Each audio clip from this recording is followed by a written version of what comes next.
Vadapalli boatsmen society ఇసుక ర్యాంప్లో యథేచ్ఛగా ఇది సాగుతోంది. ఒకే బిల్లుపై 10 కంటే ఎక్కువ సార్లు ఇసుకను అక్రమంగా తరలిస్తున్నారు.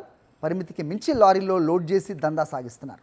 సమాచారం తెలుసుకున్న మీడియా సిబ్బంది కవరేజ్ కోసం ఇసుక ర్యాంప్కు వెళితే అక్కడ టీడీపీ ఎంపీపీ కాకర్ల నారాయణ అతని అనుచరులు జర్నలిస్టులపై దాడికి పాల్పడ్డారు.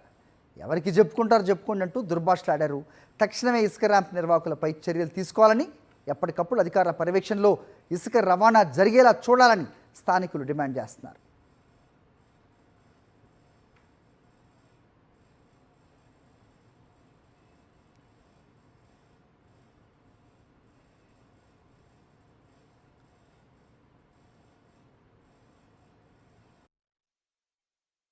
ఈరోజు కొవ్వూరు నియోజకవర్గం వాడపల్లిలో జరిగిన విలేకరులపై దాడిని ఖండిస్తున్నాం.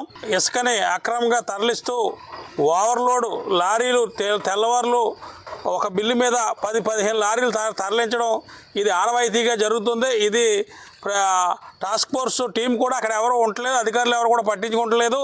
ఈ కొవ్వూరు నియోజకవర్గంలో మరి ఇదంతా కూడా అక్కడ ర్యాంపు నిర్వహణైన ఎంపీపీ కాకర్ల నారాయణ చెప్తారు. ఇక్కడ విలేకరుల మీద దౌర్జన్యాన్ని ముందు వైఎస్ఆర్ పార్టీ తరఫున తీవ్రంగా ఖండిస్తున్నాం.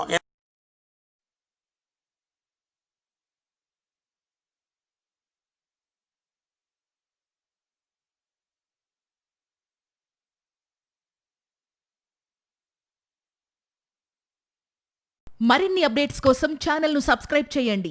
నోటిఫికేషన్స్ కోసం బెల్ ఐకాన్ పై క్లిక్ చేయండి.